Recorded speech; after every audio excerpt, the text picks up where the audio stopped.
పిత పుత్ర పవిత్రాత్మ నామమున ఆమెన్. సిఎస్ఎస్ఏ జ్ఞానవాణి యూట్యూబ్ సాంఘిక మాధ్యమ శ్రోతలకు ఉషోదయ నమస్సుమాంజలులు. ఈనాటి ధ్యానాంశము రాజుల 2వ దినచర్యల గ్రంథము 6వ అధ్యాయము. ప్రజల కొరకు ప్రజల తరపున నాయకుల ప్రార్థన. రాజుల 2వ దినచర్యల గ్రంథము 6వ అధ్యాయము సొలొమోను ఆలయ ప్రతిష్టాపనలో చేసిన ప్రార్థన గురించి వివరిస్తుంది. ఈ అధ్యాయంలో సొలొమోను దేవుని శక్తి, మహిమ, అలాగే ఆలయం నిర్మించడంలో ఆయన చేసిన సహాయానికి కృతజ్ఞతలు తెలుపుతూ ప్రార్థన చేస్తాడు.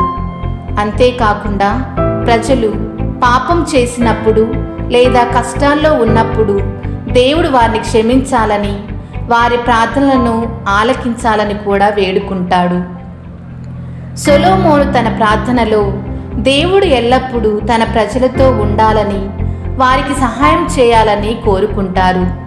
సొలొమోను దేవునికి ఆలయాన్ని అంకితం చేస్తూ చేసిన ప్రార్థనలో ప్రజలు పాపం చేసినప్పుడు వారిని క్షమించమని, వారి ప్రార్థనలను ఆలకించమని, వారిని కరుణించమని ప్రార్థిస్తారు. మరియు ఆ తర్వాత దేవునితో చేసిన సంభాషణలో సొలొమోను దేవుని పట్ల తనకున్న భక్తిని, విశ్వాసాన్ని వ్యక్తం చేస్తూ ఆలయాన్ని తన పేరుతో నిలిపి ఉంచమని ప్రార్థిస్తారు. దానికి ప్రత్యుత్తరముగా దేవుడు సొలొమోనుకు జవాబిస్తూ తన ఆజ్ఞలను పాటించినట్లయితే వారిని ఆశీర్వదిస్తానని, వారి దేశంలో శాంతి నెలకొల్పుతానని, వారిని కరుణిస్తానని వాగ్దానం చేస్తారు. అయితే వారు దేవుణ్ణి విడిచిపెట్టి వేరే దేవులను పూజిస్తే వారిని దేశం నుండి వెళ్ళగొడతానని హెచ్చరిస్తారు. దినవృత్తాంతములు 6వ అధ్యాయము విస్తృత సారాంశం చరిత్ర చూసుకున్నట్లయితే సొలొమోను పరిపాలన తొలినాళ్లలో, ముఖ్యముగా ఆయన రాజుగా 4వ సంవత్సరం నుండి 11వ సంవత్సరం వరకు జరిగిన సంఘటనలను చర్చిస్తుంది. మొదటి రాజుల గ్రంథము 11వ అధ్యాయము 42వ వచనం ప్రకారము సొలొమోను రాజు 40 సంవత్సరాలు రాజుగా ఉన్నారని తెలుస్తుంది.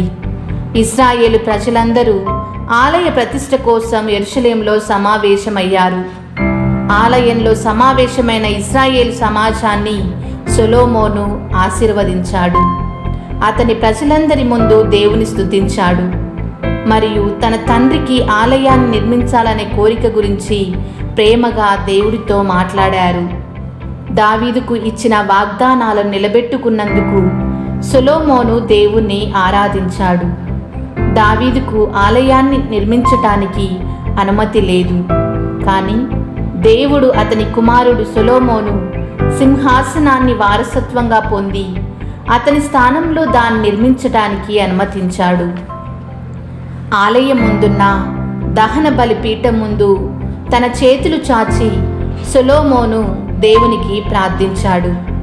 వారి రాజులు ప్రభువును అనుసరించినంత కాలం యూదా మరియు ఇశ్రాయేలును ఆశీర్వదించడం ద్వారా తన వాగ్దానాలను నెరవేర్చమని అతను దేవుడిని అడిగాడు. దేవుడు మానవ నిర్మిత భవనంలో, దేవాలయం అంత ఉన్నతమైన భవనంలో కూడా ఉండలేనంత గొప్పవాడని సొలొమోనుకు తెలుసు.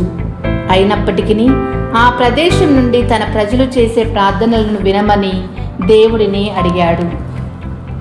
దుష్టులను శిక్షించమని మరియు నీతిమంతులను సమర్థించమని దేవుడు అడిగారు.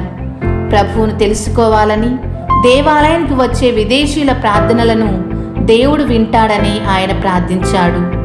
వారి ప్రార్థనలకు సమాధానం ఇవ్వటం ద్వారా దేవుడు తనను తాను పరలోకానికి నిజమైన దేవుడిగా, అన్ని విగ్రహాల కంటే మరియు విదేశీ దేవతల కంటే ఉన్నతుడిగా చూపిస్తాడని ఆయన ప్రార్థించాడు. సొలొమోను ప్రార్థనలో ఎక్కువ భాగం భవిష్యత్తులో క్షమాపణ గురించే. భవిష్యత్తులో ఎప్పుడైనా ప్రజలు పాపంలో పడితే వారిని క్షమించటానికి దేవుణ్ణి సిద్ధంగా ఉండమని ఆయన బ్రతిమాలుకున్నాడు. సొలొమోను ఆలయ ప్రాముఖ్యతను నొక్కి చెప్పుతూ అది దేవుని నివాస స్థలమని, ప్రజలు ఇక్కడ ప్రార్థన చేసి దేవునితో సంబంధం కలిగి ఉంటారని తెలియజేస్తాడు. ఆయన ప్రజలు ఎల్లప్పుడూ దేవునికి విధేయులై ఉండాలని కూడా కోరుకున్నారు. ఆలయం దేవునికి నివాస స్థలం మాత్రమే కాదు, ప్రజలు తమ పాపాలను ఒప్పుకొని దేవుని క్షమాపణను కోరే ప్రదేశం కూడా. మరి మనందరం దేవాలయంలో ప్రార్థనా స్థలములో ప్రవేశించినప్పుడు కానీ, ప్రార్థిస్తున్నప్పుడు కానీ ఎటువంటి భక్తి భావాలను వ్యక్తపరుస్తున్నామో మనల్ని మనం పరిశీలించుకోవాలి. దేవాలయం మనం ప్రార్థనా స్థలమే కాదు, దేవుడు వసిస్తున్న పవిత్ర ఆలయం. ఈ ఆలయంలో అభిషేకం పొందిన గురువులు ప్రజల పాపాలను వింటూ వారిని పవిత్రపరుస్తూ ఉంటారు. దానికి ప్రత్యేక ఉదాహరణ పునీత జాన్ మరియ వియానీ గారు. పవిత్రాత్మ సహకారంతో పాప సంగీతంలో ఆలకించి వారి ఆత్మీయ అవసరాలకు తగినట్లుగా ఆధ్యాత్మిక సూచనల్ని ఎంతో నేర్పుగా ఇచ్చేవారు.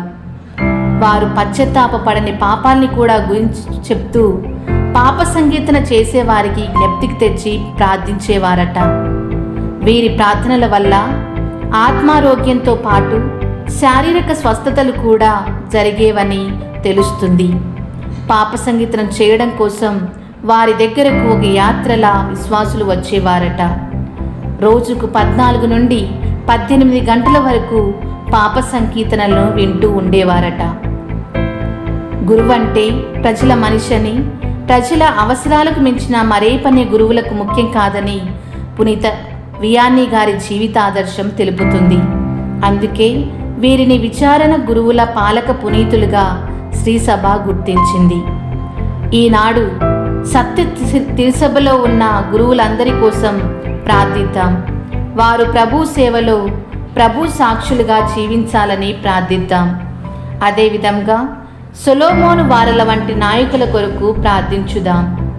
దేశ రాష్ట్ర నాయకుల కోసం, సత్య తిరుసభలో ఉన్న men and women religious congregation కోసం, సేవలు అందిస్తున్న ప్రతి ఒక్కరి కోసం ప్రార్థిద్దాం. ఈనాటి ఒక గొప్ప ఉదాహరణగా చెప్పుకోవాలంటే సొలొమోను ఏ విధంగా అయితే తమ ప్రజల కోసం ప్రార్థించారో, మా మఠ సారథి మదర్ అంతోనమ్మ గారు గొప్ప నాయకురాలుగా ప్రతిరోజు మా అన్నాంబ సభలో ఉన్న ప్రతి కన్య కోసం ప్రార్థిస్తారు. గొప్ప నాయకులకు దేవునిపై ఆధారపడి ఉండాలని తెలుసు, మరియు అనివార్యమైన తప్పులకు దేవుని క్షమాపణ అవసరమని కూడా తెలుసు. ఈ భావన ఆధునిక ప్రభుత్వాలలో చాలా అరుదుగా వ్యక్తమవుతుంది. ప్రతిరోజు నిస్సందేహముగా ప్రజలు దేవునిపై ఆధారపడటం గురించి క్రమం తప్పకుండా నాయకులు గుర్తు చేస్తే మన దేశాలు, మఠ సభలు మెరుగుపడుతాయి. ప్రార్థన. దేవునికి సమర్పించకుండా మనం ఏం చేసినా అది వ్యర్థమే అని పునీత జాన్ మరియ వియానీ గారు మనకు బోధిస్తున్నారు. దేవా, నీపై ఆధారపడి జీవించే వరమివ్వు. మేము మిమ్ములను మీకు సమర్పిస్తూ ఏది చేసినా నీ మహిమ కోసం తప్పిస్తూ మా జీవిత పర్యాంతం వరకు మీ బిడ్డలుగా జీవించే వరమివ్వమని ప్రార్థిస్తున్నాము. పిత, పుత్ర, పవిత్రాత్మ నామమున ఆమెన్.